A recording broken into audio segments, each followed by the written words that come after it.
ကဲဂျာသာပရိသတ်သမီးမိတ်ဆွေအားလုံးဘေးပြာမှန်များဝေးကွာကြပြီးတဲ့အခါယခုဖြစ်ပေါ်နေသောအခက်အခဲကတ်ဆိုးဘေးဆိုးကနေလေကင်းလို့ကြပါစီကြောင်းနဲ့အဆက်ဆက်ရအစဉ်ပြေကြပါစီကြောင်းဆရာနဲ့တကွဆရာရဲ့မိတ်ဆွေအားလုံးကမေတ္တာပို့တာလိုက်ပါတယ်ခင်ဗျာဆိုတော့ဂျာသာပရိသတ်သမီးမိတ်ဆွေတို့လက်ရှိ2025ခုနှစ်4လပိုင်းတွင်မှာမိတ်ဆွေတို့အနေနဲ့လက်ရှိမှာလုပ်ငန်းကိစ္စအလုပ်ကိစ္စနဲ့ပတ်သက်ပြီးတော့ခြေတိုးဆောင်ရလှုပ်ဆောင်ရင်စဉ်းစားနေပါတယ်ဆိုရင်ခြေတိုးဆောင်ရလှုပ်ဆောင်မှာအကောင့်ထဲပေါ်ပါဖြစ်အောင်လုပ်ပါဖြစ်ဖို့ဖြစ်ပါလိမ့်မယ်ဒါအပြင်အထက်လူကြီးအကြီးအကဲတွေလုပ်ငန်းကိစ္စအလုပ်ကိစ္စနဲ့ပတ်သက်လာအကူအညီထောက်ကူတွေရရှိတတ်သောကာလအစဉ်ပြေမဲ့ကာလတိုးတက်မဲ့ကာလကိုပြနေတယ်အစဉ်ပြေအောင်ခြေတိုးဆောင်ရပါလုပ်ငန်းနဲ့ပတ်သက်လို့အလုပ်နဲ့ပတ်သက်လို့ရှိရင်ငါဒီနေရာကနေပြောင်းပြီးအခြားနေရာကိုလှုပ်တင်သလားလို့စဉ်းစားတွေးခေါ်နေတာမျိုးလက်ရှိမှာဒီကနေထွက်ပြီးအခြားတစ်ခုကိုလှုပ်ဆောင်တင်သလားသို့မဟုတ်လုပ်ငန်းကနေနားပြီးတော့ကိုယ်တိုင်လုပ်ငန်းလေးတစ်ခုကိုအကောင့်ထဲပေါ်တင်သလားဆိုရင်လုပ်ပါခြေတိုးဆောင်ရအောင်မြင်နိုင်တော့လားတိုးတက်နိုင်တော့လားဖြစ်တာတော့အသေးချာပဲဖြစ်တယ်ထို့အပြင်ဂျာသာပရိသတ်မိတ်ဆွေတွေကဒီလာတာတော့ဒီမှာဆိုရင်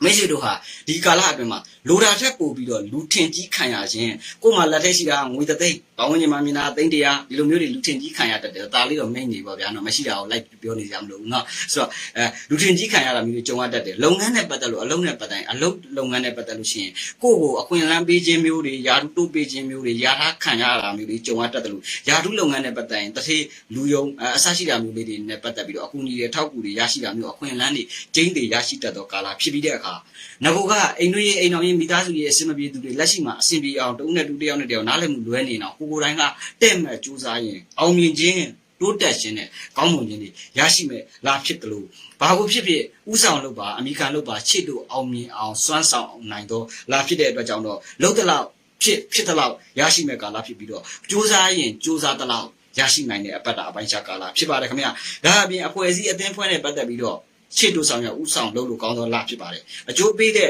လုပ်ငန်းလေးတွေကိုဆက်လက်ဖော်ပြပြီးပြရစီ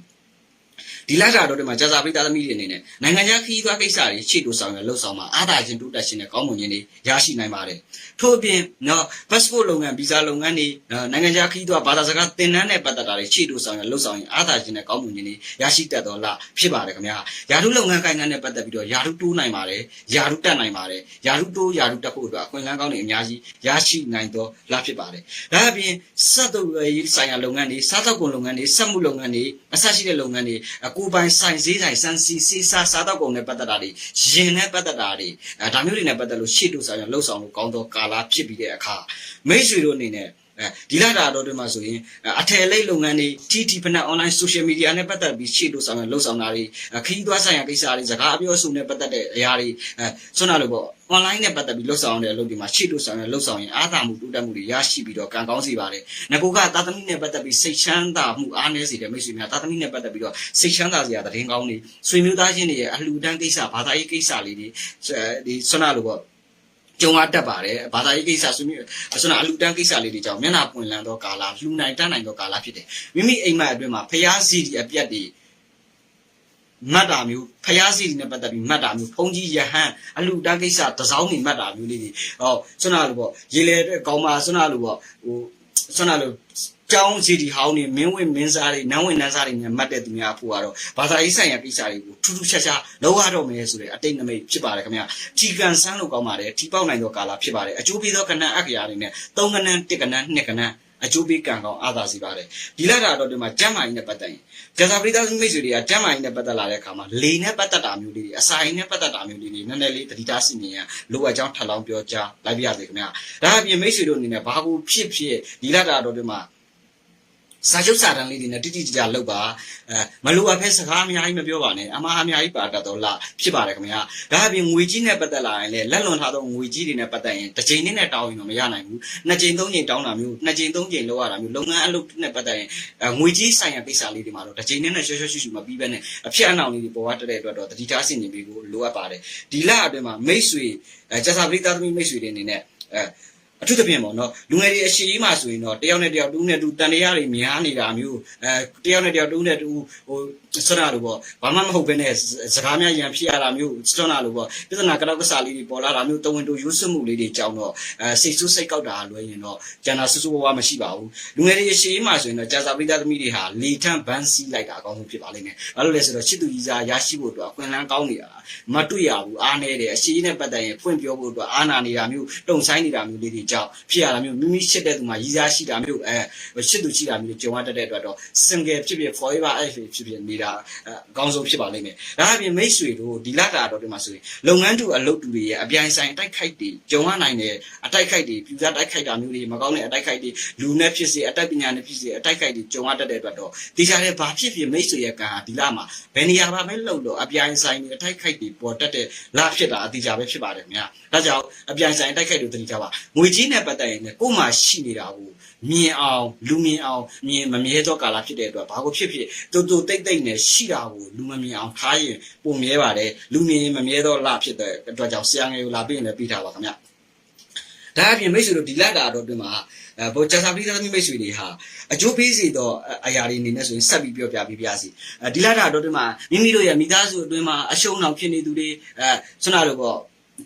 ကျွန်တော်အဆက်အသွယ်ပြတ်နေသူတွေပြန်လဲအဆက်အသွယ်ရရှိတာမျိုးတွေကြုံရတတ်တယ်။ရင်ဆက်ပစ္စည်းနဲ့ပတ်သက်လို့အသစ်ဝင်တာမျိုးလေးတွေလက်ဆောင်ရရှိတာမျိုးတွေကြုံရတတ်တယ်။ထို့အပြင်မိဟောင်းဆွေဟောင်းတွေနဲ့ပြန်လဲပြီးတော့အသစ်မိတ်ဆွေအသစ်မိဟောင်းဆွေဟောင်းတွေနဲ့ပြန်လဲရရှိနိုင်တယ်လို့မိတ်ဆွေအသစ်တွေရဲ့အထောက်အကူအကူအညီတွေကိုလည်းရရှိတတ်တယ်။ဝေးကွာနေသူတွေပြန်လဲစုံစည်းရတော့သဘောကိုစောင့်နေတယ်။အိမ်အောင်ရင်းနဲ့ပတ်သက်ရင်တော့မိမိအိမ်အောင်ဘတ်ရဲ့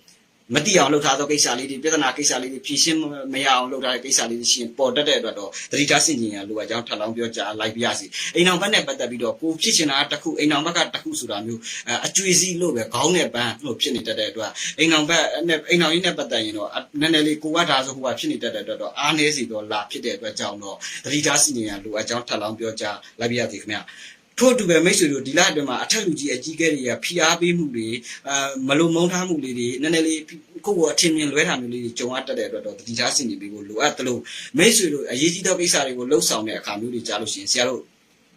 ့မိမိအိမ်ရဲ့မြတ်စွာဘုရားမှာနော်မြတ်စွာဘုရားမှာနော်ဆွမ်းနာလို့ပေါ့ဆရာတို့ဇွန်ခရင်လေးနဲ့တခုခုစားပွဲလေးတခုခုဇွန်နဲ့ခရင်မှာတွဲပြီးတော့လှူပြီးတော့အတိုက်ခိုက်တွေကင်းအောင်ဆူတောင်းသွားပါဥပမာပေါ့ဆရာဆိုရင်လက်ရှိတခွားမွေးပဲလှူဖရဲသီးပဲလှူဒါဆိုခရင်နဲ့စားလို့ရတယ်အဲ့တော့ခရင်လေးတစ်ချောင်းကိုလှူမှုနဲ့ပါထည့်ပြီးတော့မြတ်စွာဘုရားမှာလှူပြီးတော့လူရကိစ္စတွေကိုပြုမှုဆောင်ရွက်ပြောဆိုပါအတိုက်ခိုက်တဲ့အလိုလိုကင်းရှင်းသွားမှာအတိအကျပဲဖြစ်တယ်အဆက်ဆက်ရအောင်မြင်တိုးတက်စေပြီးအစဉ်ပြေစေရန်အတွက်အကျိုးပြုစေတော့နံပါတ်အနေနဲ့အကျိုးပြုစေတော့အယောင်အနေနဲ့ဆိုရင်တော့အသားရောင်အနီရောင်မိုးပြရောင်တွေဟာအကျိုးပေးကံကောင်းစီပြီးတော့မဖြစ်မနေတွဲလုံတင်တော့နေသားအနေနဲ့ဆိုရင်တော့တောက်ကြသားသမီး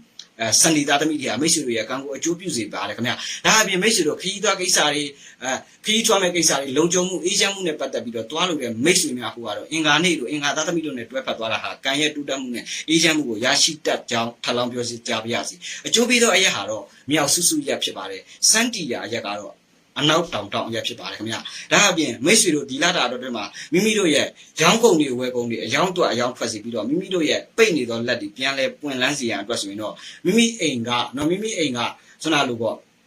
ဖះမှာတောက်ရည်လေးကိုစွန့်ပြီးတဲ့အခါလောကဝိတုလို့အခေါက်40ရွတ်ပြီးတော့လက်ကလေးနဲ့တောက်ပြီးတော့ဖြန်းလိုက်ပါဒါဆိုရင်ပိတ်နေတဲ့လက်တွေပွင့်လန်းပြီးအဆက်ဆက်ရအဆင်ပြေလာပါပြီဆိုတဲ့အကြောင်းပြောလိုပါတယ်ခင်ဗျာဒါအပြင်မိတ်ဆွေတို့ကန်ဆာတာညံ့နေသူတွေကြာစာပရိသတ်သမီးတွေ1389ကိုလည်းမကြခင်ရောက်ရှိတော့မှာဖြစ်တဲ့အတွက်1389မှာဦးကောင်းစီချင်းမင်္ဂလာနဲ့ဆရာကဂျိုးပွဲစည်းတဲ့သဘောတွေဆရာဒီနှစ်မှာ1389မှာမိတ်ဆွေတို့ကံကောင်းစီရန်အတွက်နေသားတစ်ခုချင်းစီကိုဦးကောင်းစီရမှာဘယ်လိုစီရမယ်ဘာတွေလုပ်ရမယ်အချိန်တွေရက်တွေဘလို့ပုံစံမျိုးဘယ်ရက်မျက်နှာကိုမူပြီးဘာကိုလုပ်ရမယ်ဆိုတော့ဆရာကဒီလမှာတေချာဗီဒီယိုတစ်ပုဒ်ရိုက်ပြီးတော့တင်ပေးမှဖြစ်တဲ့အတွက်ကန်တက်စီရန်အတွက်တော့အဲ့ဒီဗီဒီယိုမဟုတ်တာဆက်လက်စောင့်ကြည့်ပါကြောင်းဆရာကထပ်မံပြီးတော့ဆရာ marketing center ခဲ့ပါတယ်ခင်ဗျာကျေးဇူးတင်ပါတယ်အဲ့ဒီဗီဒီယိုစောင့်ကြည့်ဖို့အကြံပေးချင်ပါတယ်ကဲဆရာစာပရိသတ်သမီးမိတ်ဆွေတွေအားလုံးဒုက္ခအဖျားဖျားကောင်းကျိုးအလူကြီးပိုင်ဆိုင်တို့ဘေးပြာတွေဝေးကွာကြပါစေလို့ဆရာကမေတ္တာပို့ဆုတောင်းရင်းနဲ့ကဲအဟုတ်ပြောမယ်တောက်ကြတွေရောက်ရှိလာပါပြီ